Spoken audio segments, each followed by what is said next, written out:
Na yung ating ulam guys. Ayan, ang sarap ng sabaw. Sobrang asim. Ayan, mangingiwi talaga yung mukha mo sa asim.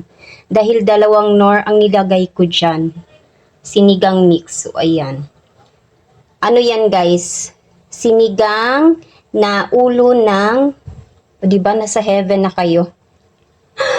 Ulo ng ano, ulo ng tao, di joke lang.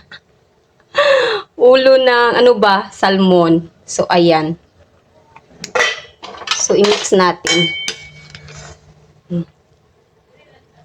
Kasi talagang umuusok pa siya, oh. Tapos, nilagyan ko ng kamyas. Oh. Sobrang sarap.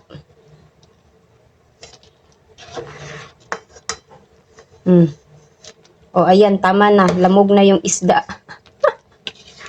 Lamog na yung isda. Ganito yung ginagawa ng mga vlogger. Halo-halo hanggang sa durog na yung niluluto mo. So, bye guys. Thanks for watching. Follow me for more. Oh, ang sarap.